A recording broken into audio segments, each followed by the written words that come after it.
अस्सलाम वालेकुम नाज़रीन, रिपोर्टिंग विद असद में आपको खुशामदीद। नाज़रीन, आज इस्लामाबाद हाई कोर्ट में अहम डेवलपमेंट्स हुई हैं और उसमें जो सबसे बड़ी खबर वो ये है कि जो इस्लामाबाद हाई कोर्ट ने चेयरमैन नैब से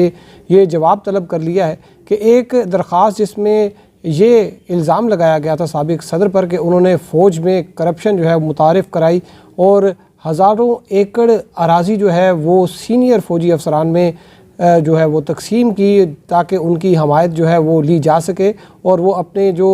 डिक्टेटरशिप है उसको मजबूत करें। और इसके साथ साथ दो मज़ीद अहम केसेस से एक तो नेशनल बैंक के चेयरमैन आरिफ उस्मानी जो हैं उनको इस्लामाबाद हाई कोर्ट ने अपने ओहदे पर जो है वो बहाल कर दिया है। और इसके साथ साथ जो साबिक़ वज़ीर ख़ज़ाना हैं इसहाक डार, उनके जो घर नीलामी के ख़िलाफ़ एक पिटिशन दायर की थी उनकी अहलिया ने, उसको भी जो है वो इस्लामाबाद हाई कोर्ट ने डिसमिस कर दिया है। उनकी अहलिया ने ये कहा था कि ये वैलेंटाइन डे पर ये घर उनके शोहर इसहाक डार ने 1989 में उनके नाम किया था, उनको गिफ्ट दिया था, लेकिन वो उसको रजिस्ट्रेशन नहीं करा सकें। ताहम उनकी ये जो दरख्वास्त थी वो मुस्तरद कर दी है इस्लामाबाद हाई कोर्ट ने और पंजाब हुकूमत को इजाज़त दे दी है कि वो लाहौर में वाक़ ये जो घर है उसको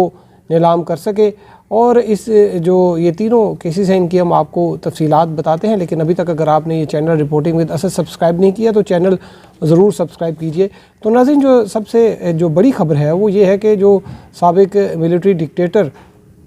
ये वो मिलिट्री डिक्टेटर हैं जिनको एक अदालत ने सज़ा सुनाई और कि ये इन्होंने आइन शिकनी की है, लेकिन उस अदालत को गैर आइनी करार दे दिया एक लाहौर हाई कोर्ट के बेंच ने। जो ये केस है जनरल परवेज़ मुशर्रफ के ख़िलाफ़, और उन्होंने नित नए ऐसे जो है वो तरीक़ाकार जो है वो मुतारिफ़ कराए जिनसे जो वो सीनियर हायरार्की है फ़ौज की उनका दिल जीत सकें, उनकी हमायत हासिल कर सकें। इसमें ये लिखा है जब उन्होंने इक़्तिदार संभाला तो उनको ये एहसास हो गया जनरल परवेज़ मुशर्रफ को कि वो आवाम जो है उन्हें कबूल नहीं करेगी। तो उसमें उन्होंने फिर जो सीनियर फ़ौजी क़यादत थी उनको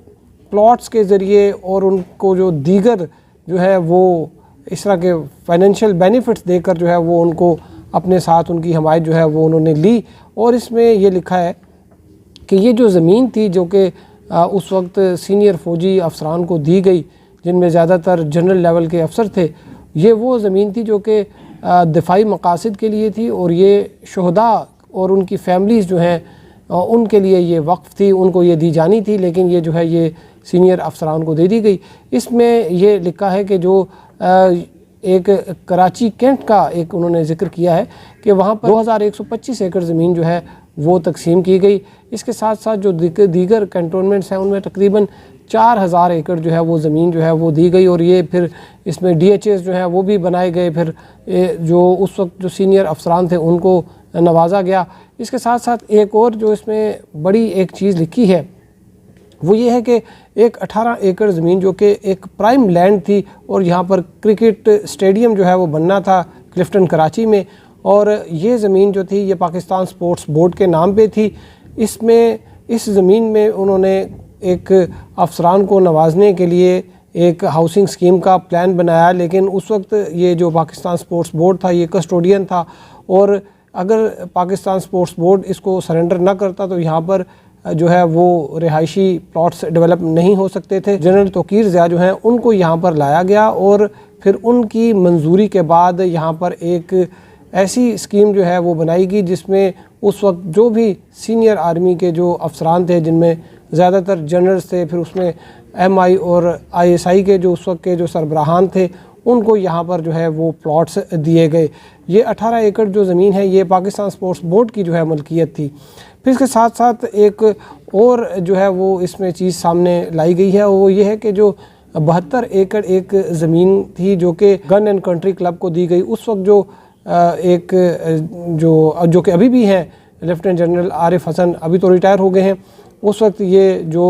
पाकिस्तान के स्पोर्ट्स के सारे ये करता धरता थे और इनके लिखा हुआ है कि इनकी कनायमस के साथ ये गन एंड कंट्री क्लब को ये ज़मीन जो है वो दे दी गई। जनरल आरिफ हसन जो है ये अभी भी पाकिस्तान ओलंपिक एसोसिएशन जो है उसके चेयरमैन हैं और इसके बावजूद कि पाकिस्तान की कारकर्दगी जो है वो बिल्कुल सिफर रही इन ओलंपिक्स के जो अभी हुए थे।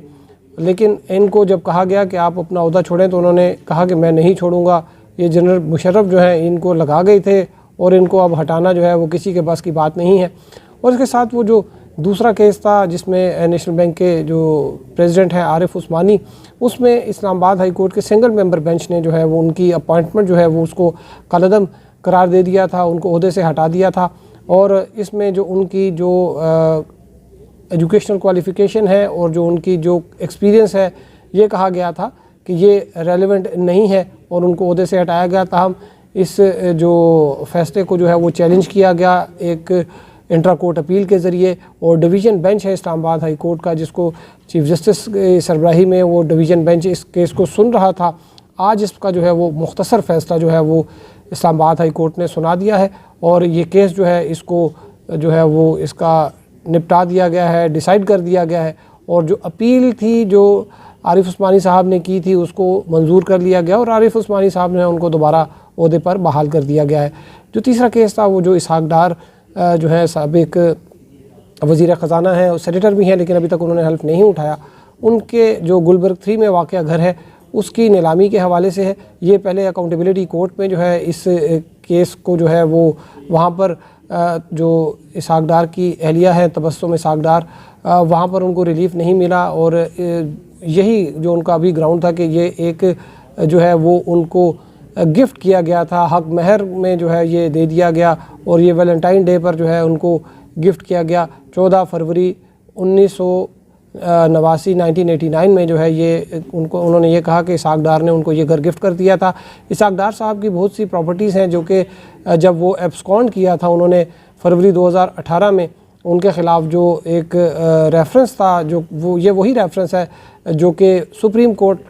ने जो है वो उनके अहकामात से ये नैब ने तैयार किए। इसमें एक GIT भी बनाई गई और उसके बारे में बहुत सी बातें जो हैं वो आजकल गर्दिश कर रही हैं कि व्हाट्सएप पर बनाई गई थी ये GIT और ये सब कुछ जो है ये एक मैनेज्ड एक खेल था। बहरहाल